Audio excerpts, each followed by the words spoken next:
Welcome, everyone. My name is Rabbi Jeff Middleman. I am the founding director of Sinai and Synapses, which bridges the worlds of religion and science. And I'm thrilled to talk to two brilliant thinkers who are bridging the worlds of science and the public as a whole, sitting with Dr. Laura Trouille and Dr. Grace Wolf Chase, who have done a tremendous work on a project called Zooniverse, which allows all sorts of citizens from their own home to be able to engage in a variety of different scientific topics and subjects. Right now, we're recording this on April 1st in the midst of the COVID-19 pandemic. Everyone is sitting around on their couch. A lot of people are looking for something to be able to do. People are also very engaged in questions about science and medicine. This is a wonderful way to be able to actually contribute to some of the knowledge base that needs to be expanded. But also, if you're just curious on a variety of different scientific topics, this is a wonderful way to be able to engage.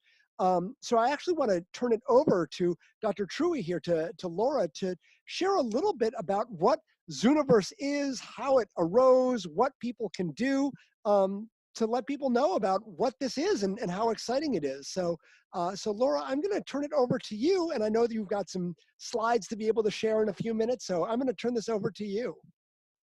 Thanks so much. It's really a pleasure to join you here and with Grace. Yes, let me just start by sharing my screen. And so now let me know if you see that. And this will help give a little bit of what the background for Zooniverse. So it's a program that's been going for over a dozen years now. And it started with a first project, Galaxy Zoo. And so what I'm showing here is our projects page, where you can search all the different projects. So I'm just going to go to Galaxy Zoo so folks have a sense for what the project is specifically. So Galaxy Zoo started back in 2007, and it was a research team that had a data set of 1 million galaxies. And so they set a grad student to start classifying them, if that galaxy was a spiral or an elliptical.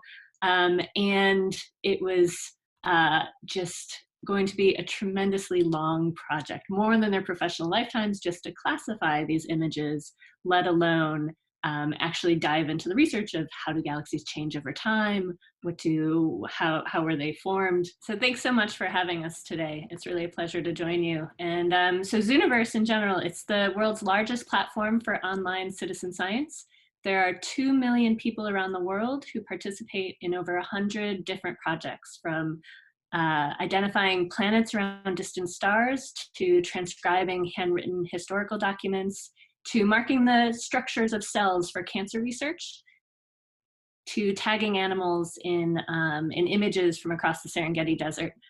So the idea is that in research, data sets are becoming bigger and bigger and bigger, and it's really difficult for researchers to process all that data, let alone dive into their research questions of interest. And so back in 2007, the first project, Galaxy Zoo, was a proof of concept that if astronomers put a data set of 1 million galaxies online, could the public help them in a way that would unlock that data and be reliable and robust, and then actually lead to research publications and really a deeper understanding of how, for that project, galaxies change over time. And in that proof of concept, Galaxy Zoo was launched, and in the first hours, they were getting 70,000 classifications an hour. In the first year, 150,000 people participated, and it was 5-year-olds to 95-year-olds. You didn't need any expertise or background, and that's the case for all the Zooniverse projects. There's no special skills you need. It's just purely having eyes on the data and a simple classification task. And then the researchers are able to actually dig into the research questions, oftentimes alongside the citizen scientists. So it sounds like even the lack of a better word, like I don't want to say the grunt work, but you need to have a certain amount of data, but that contributes. That's a tremendous value. And rather than having a couple of people doing very specialized work, they get to use their expertise, but being able to draw from a lot of different people who can spend 5 minutes to, months, if this is what they're excited about. They're contributing and adding to this, to the value of the scientific enterprise, it sounds like. Yeah, that's part of the beauty of citizen science, whether it's in person, going to a stream and collecting water quality data, for example, or online citizen science like Zooniverse is, it's about contributing in a truly valued and meaningful way. The researchers really do need the public's help, and we've identified ways the public, no matter your background or skills, can help in a truly meaningful way. So what are some ways that people could be involved? I would assume that there are schools that use this. I'm assuming that there are people who, as they're sitting on their couch rather than binging Netflix, this is something they can be doing. What are the different ways and some of the projects that people might be able to work on here? Yeah, so what I'm doing here is showing my screen. So if you just go to zooniverse.org/projects, and we've highlighted four, we always highlight four at the top that could particularly use your help or are relevant at this particular moment. But there's currently 100 active projects. And so whether it's your home, as many of us are right now, and looking for an interesting way, if you're an adult, just to engage, whether you like nature or history or medicine or space, you can filter by those. And then you just click on the project and dive in. There are also a whole slew of educational resources that we've made available that teachers have used in classrooms with students. And so I can share this particular link, but it's on our blog, Zooniverse blog. And it's a whole set of different lesson plans based around the different projects. And it's catered to younger ages or to teens and adults. And there's all sorts of ways of like hands-on activities or online activities, and then actually participating in the project itself. And then maybe I can just show a project. So right now, one of our highlighted projects is Planet 4. These are satellite images of Mars's surface. And so you go in and you just look at an image, and then there's some straightforward questions about, do you see any blotches in the image? And then what type of blotches? And you can draw over them. And then this helps the research team know for all the different areas on the surface of Mars, how weather and climate is changing over the seasons. And part of it is for future potential human space exploration or robot exploration over the surface. So each project has that general setup where it's an image on the left and a task of some sort on the right. So here it's looking at images in a nature reserve and trying to get a sense for what types of animals are being shown. It looks really easy to use and really and interesting. And I have a 6-year-old and a 4-year-old. Needs some stuff to be able to do. And it's something that is, it looks like it's a very doable task, which is, and would also think that the more robust the data set the researchers are able to get, the better it is. Mm-hmm.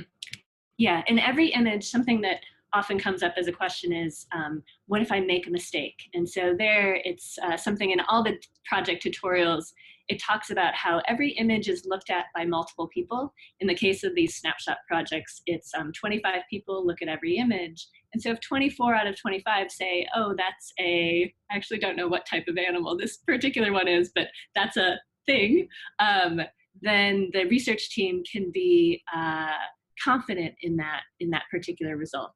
But they get just as much data from the ones where it's 12 out of 25 say this and another 13 say something else. And then that gives them a sense of, oh, that image may be blurry or the animal's far off in the distance or it's hard to tell. And so no one should be worried about making a mistake because it's the power of the crowd that gives the robust consensus result. Yeah, it's very interesting of seeing all the different perspectives. It also looks like there's history. Like I know that there's a piece of, I'm seeing anti-slavery manuscripts.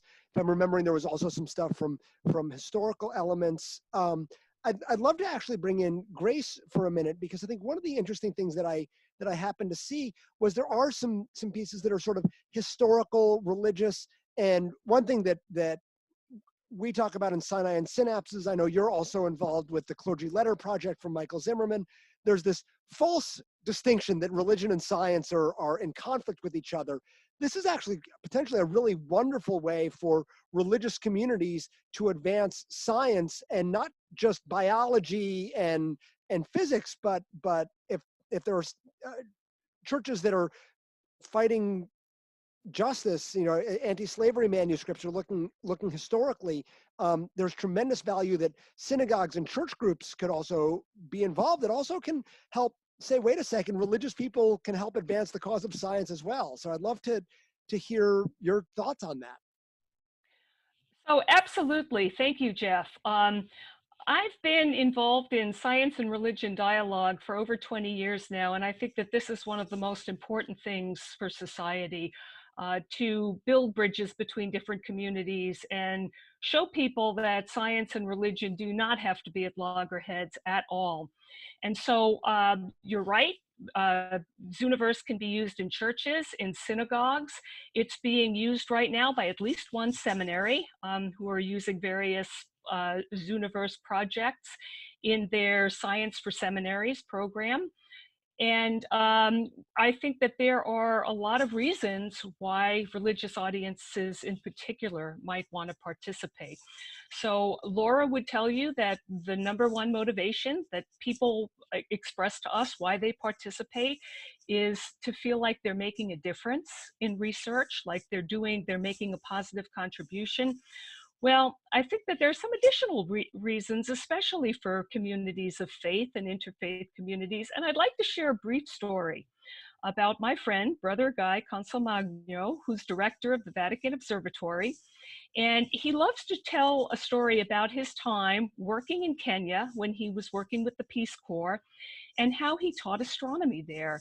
And he was amazed to find that even among people who had very little, were hungry most of the time, had very few resources, he worked in a village where he'd take a telescope out, he'd give talks, he'd give beautiful, dark, clear sky talks, point to things with the telescope. The entire village would come out for those. And one of his conclusions was that, yeah, people can be physically hungry, but the hunger to connect with the sky, with our origins, to how we fit in to the whole big picture, that's as deep and as pressing for people all over the world. So that spiritual hunger, if you will, is equally as important as satisfying the physical hunger. And I think that for Jewish and Christian communities, especially, for me, that reminds me of a piece of scripture: man shall not live by bread alone, but by every word that proceeds out of the mouth of God. That can be found in both the Hebrew scriptures and the Gospel of Matthew. And I think that what that's saying, especially for Jews and Christians who believe that creation itself springs from the Word of God, that this can be a tremendously powerful motivation to actually try to understand the universe more and to contribute to our base of human knowledge. I'd also like to quote Abraham Joshua Heschel, if I may, very briefly, Jewish theologian. In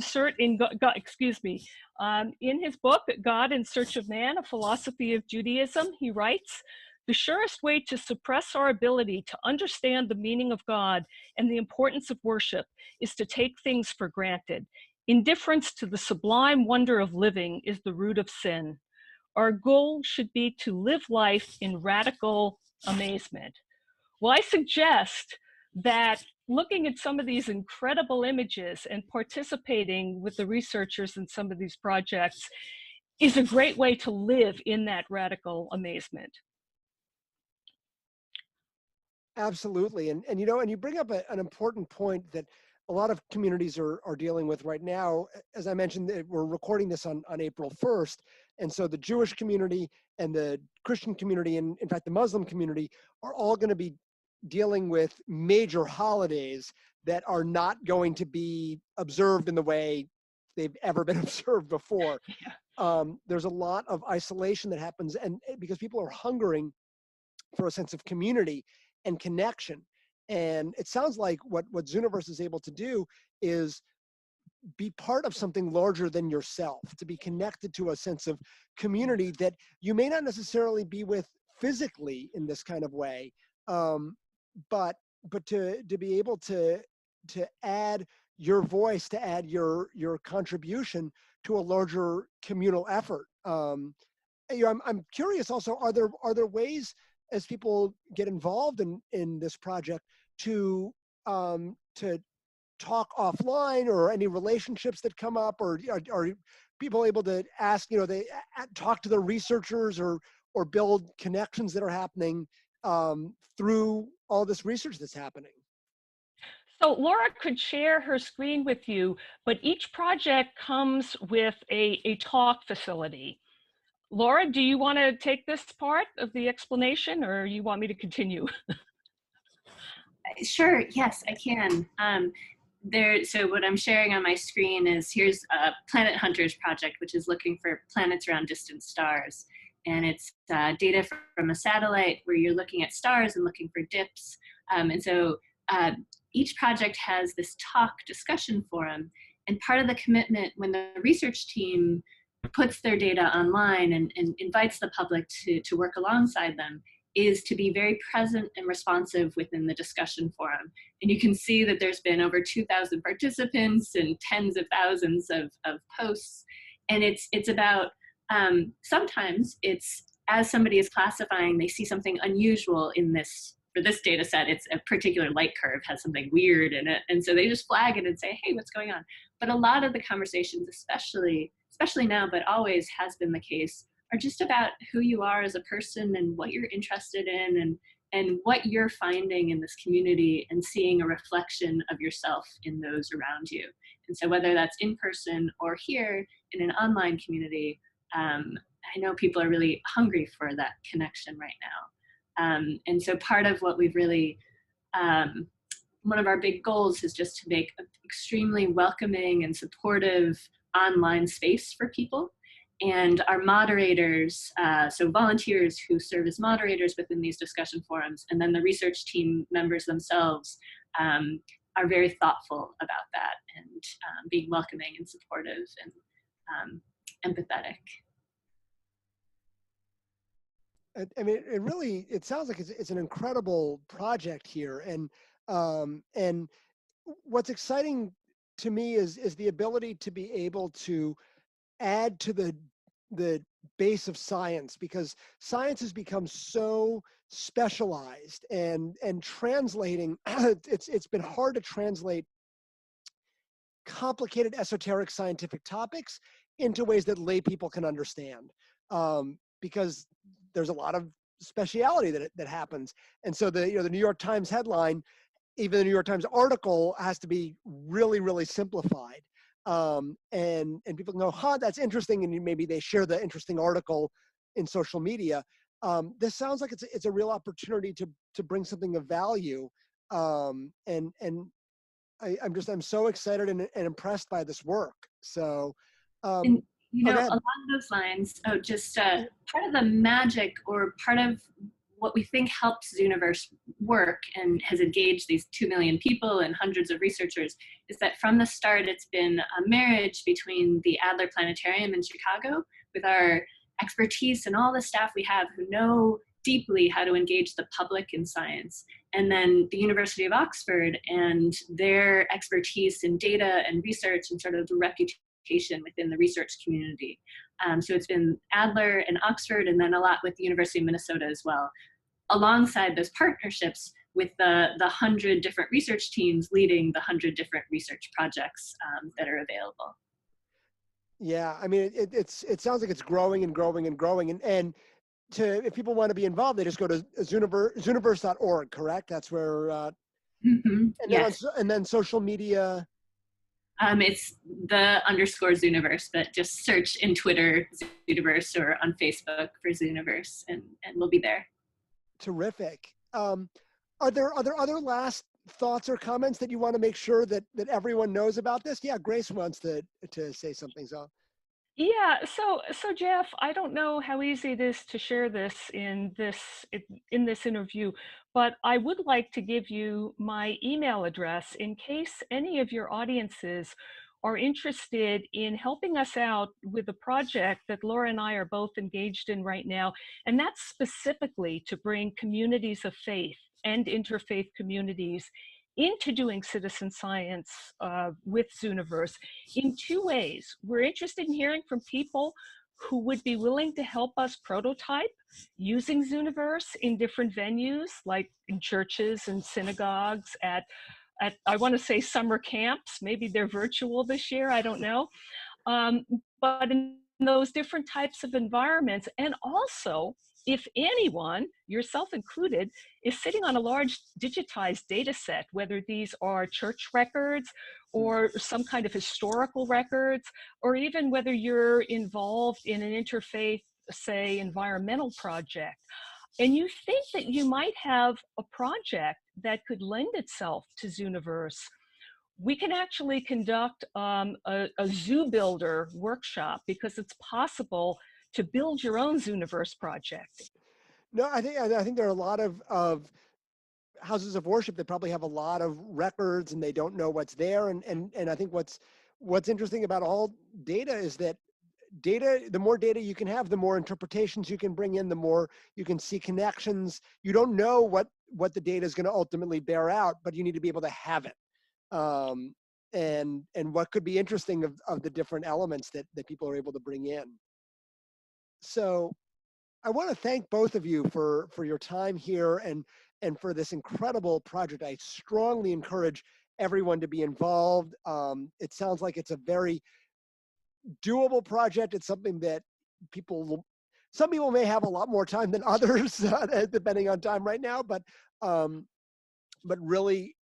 really want to encourage everyone to be involved in Zooniverse. And Laura and Grace, thank you so much for not just the time, but for your wisdom and for the energy that you've brought to be able to help everybody in America and everybody in the world to be involved in creating more science, which is how we understand this universe. So thank you both so much. Thank you, Jeff. Thank you.